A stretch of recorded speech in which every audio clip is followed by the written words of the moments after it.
हम लोग लाज में आके वह लक्ष्मण रेखा लांग जाते हैं, और लक्ष्मण रेखा लांग देने से यानी मर्यादा तोड़ देने से हमें सीता की तरह घना दुख उठाना पड़ता है। पुण्यात्माओं, एक लक्ष्मण रेखा हमने सतलोक में लांगी थी, वह मर्यादा तोड़ी थी, अपने परमपिता से हटकर हमने इस काल में मन फंसाया था। अब हम उस मर्यादा को उल्लंघन करने से आज कितना कष्ट उठा रहे हैं। इस काल के इस नौलखा बाग में, 21 ब्रह्मांड में हमें कितनी यातना दी जा रही है। किसी का बेटा मर गया, किसी की बेटी मर गई, किसी का दामाद मर गया, किसी की टांग कट गई, किसी का हाथ टूट गया, कट गया है, ना जाने कितने प्रकार के कष्ट आपके ऊपर हैं। कोई कैंसर से पीड़ित है, कोई किसी प्रकार है।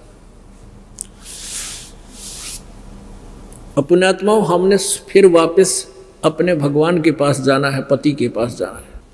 अब पुण्यात्माओं, हनुमान जी को श्री रामचंद्र जी ने, यानी वैसे तो 10 दिशा को खोज हो रही थी, हनुमान जी कुदरती पहुंच गए लंका में, और वहां जाकर देखा सीता जी मिल गई। पता लग गया कि सीता ये है, तो सारी वार्ता होगी। सीता जी ने कहा, हनुमान जी ने कहा, माता मैं कुछ आहार करूंगा, भूख लगी है। सीता जी ने कहा, भाई इस बाग में तो फल तोड़ के भी ना खाइए हनुमान, ना तो मेरी पिटाई हो जाएगी। नीचे कोई पड़ा हो ना वृक्ष टूट के, वो खा लिए मेरा भाई, मुझे भी इतना ही आदेश है, मैं तोड़ के नहीं खा सकती यहाँ से। नू कह आख्या माँ पानी बराइस और मैले कुचले कपड़े पहने बैठी, उतरा हुआ चेहरा, बहुत दुखी, और कहा हनुमान श्री राम ने कह दिए मैं उसके वियोग में दिन काट रही हूँ कि आवेंगे मुझे ले जाएंगे। उससे पहले क्या देखा था हनुमान जी ने, ऊपर वृक्ष पर बैठा था छोटा रूप धारण करके, सिंपल से बंदर का। रावण आया, रावण ने बहुत यातना दी कि तू मेरी पत्नी बन जा, स्वीकार कर ले। रावण को एक श्राप लगा हुआ था किसी देव का कि तू अगर किसी औरत से बलात्कार करेगा उसी दिन तेरी मृत्यु हो जाएगी।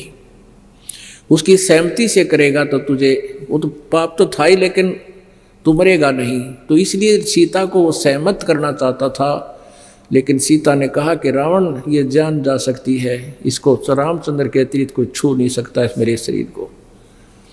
इस तरह की वार्ता सुन ली थी हनुमान जी ने।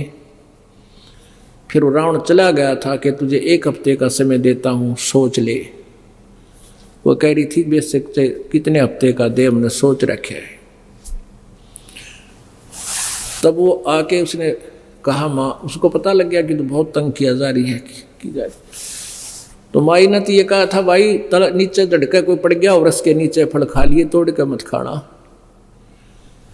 हनुमान तो भाई सूरवीर था, उस पर ना देखा गया। अकीसे निकम्मे ऐसे दुखी कर रहे हैं। अब उसने पहले तो उस वृक्ष ने तोड़े, तले गिरे लद पद फलने, और फिर पहलवान था सरड़ सरड़ खा सारे खा, कोई फला कई वृक्षान तोड़ ताड़ गए, फला तो छक्या, बाकी के पाड़ के बागर फेंक दिए समुद्र में। रावण को पता लग गया कि एक बानर आया हुआ है, ऐसे ऐसे उदमस्तार रहा है। ये तो आपने सारी कथा का पता है, ज़्यादा ना बढ़ा के। फिर वो वापस आ गए, सीता जी को अंगूठी दे आए, उनसे कंगन दे आए जो श्री राम पहचान सकते थे। सारी बात होगी। अब और कथा ना सुनाना चाहता, दास तो कहना चाहता है। अब रामचंद्र जी को हनुमान जी ने बताया कि भगवान सीता जी मिल गई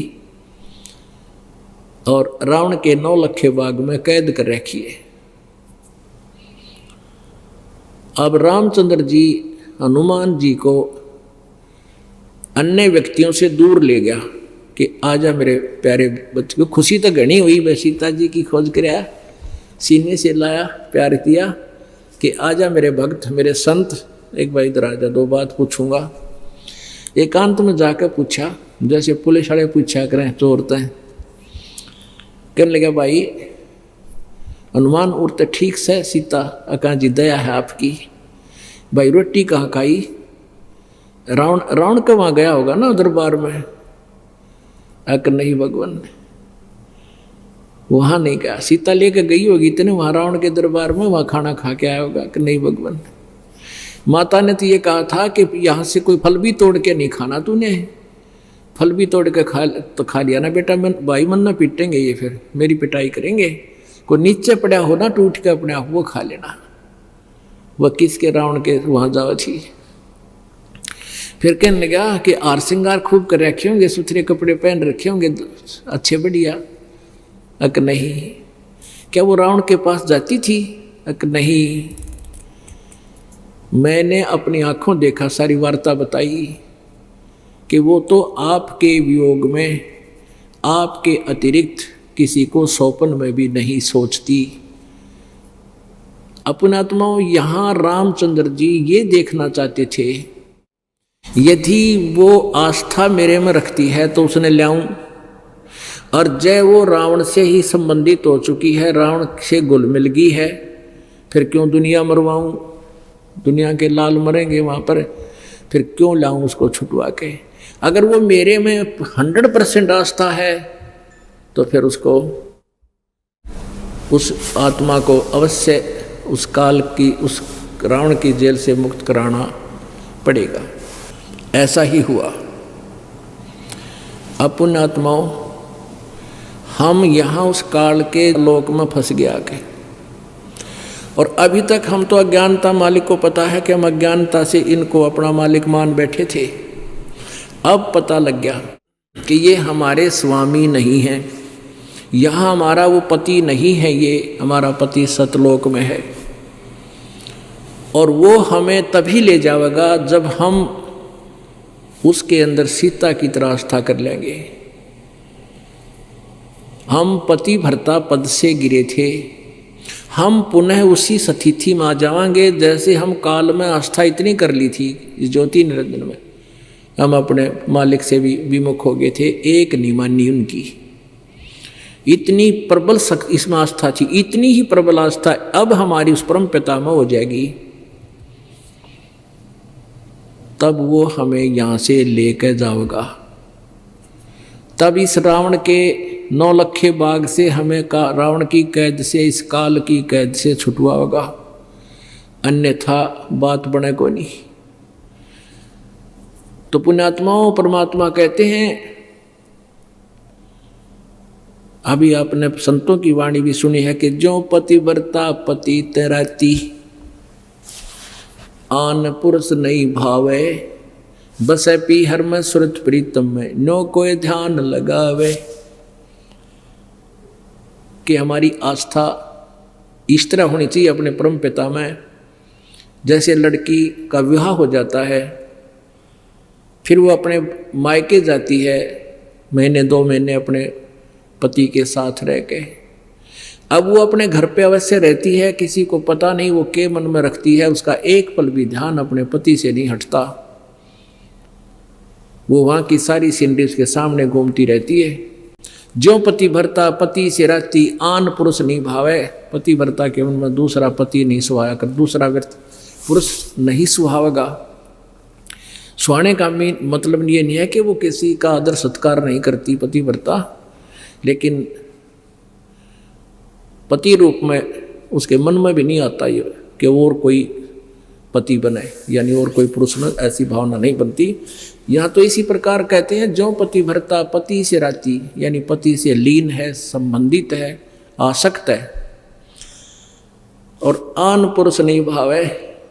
आत्मा इतना स्वभाव, जैसे कोई बीमार हो जाता है और रोटी कोई खाना चाहता है, स्वाभाविक भावे कोई ना उल्टी पड़ना हो जाए, ऐसा स्वाभाविक आपका मन बनेगा। यानी इनकी यहाँ के भगवानों में as a God, as a अपना जो ना पूज्य देव नहीं आस्था बने, वो तो ये मालिक है यहाँ के, हमारे से हमारा परिवार है। जैसे एक पति भरता लड़की पत्नी सह परिवार में रहती है, ज्वाइंट फैमिली में, जेठ है जेठानी है, देवर है देवरानी है, ननंद है, सास है और ससुर है, तो उन सबका यथोचित आदर सत्कार करती है, लेकिन जो वो पूज्य अपने पति को ही मानती है, अपने पति के स्थान पर उसका किसी में भी स्थान नहीं हो सकता। तो औरों का सत्कार करना भी कर्तव्य है। उनको यथा जैसे जेठ को बड़े भाई के तुल्य, देवर को छोटे भाई के तुल्य, जेठानी दुरानी को यथावत, सास ससुर को माता पिता के तुल्य, ननद को छोटी बड़ी को अपने हिसाब से, यानी सबका सत्कार प्यार से रहे। लेकिन जो आस्था अपने पति में वह किसी में नहीं हो, स्वप्न में भी। तो वो ऐसा होता पतिव्रता के मन में जैसे किसी ने बुखार आ गया हो और उसको कह ले खाना खा ले, उल्टी गिरन हो जा, जी परखी नहीं जा, तो ऐसा स्वभाव बनेगा आपका। तो ऐसा स्वभाव बनेगा अन्य भगवानों के प्रति आपकी आस्था कति नहीं रहेगी, मन में भी नहीं आवे, इन्हें सोच भी नहीं सकते कि इनसे मैं कुछ मांग लूँ, यानी इनसे पति वाले कर्म कर लूँ। करने का भाव है कि हम अपने मालिक परमात्मा से ही मांगे, जो मांगे, जो कुछ भी चाहे उसी से अपनी पूर्ति करें, तब हम पतिव्रता बनाएंगे। और फिर कहते हैं पतिव्रता जमी पर जो जो धर है पावे, समर्थ झाड़ू देते हैं ना काटा लग जावे। पतिव्रता यानी ऐसी प्यारी आत्मा जो एक परमात्मा कबीर जी के अतिरिक्त किसी को स्वप्न में भी नहीं सोचती। फिर वो अपने जीवन रूपी सफर में जब चलती है, वो समर्थ, वो पूर्ण परमात्मा, वो कबीर परमेश्वर उसके जीवन रूपी सफर में कांटों को बुहारता है, वो पाप कर्म रूपी कांटों को सब साफ करता चलता है। कहीं मेरी प्यारी आत्मा को कोई कांटा ना चुभ जा, कोई कर्म का दंड ना लग जा। कहते हैं इस प्रकार अपने परमपिता में ध्यान लगावे।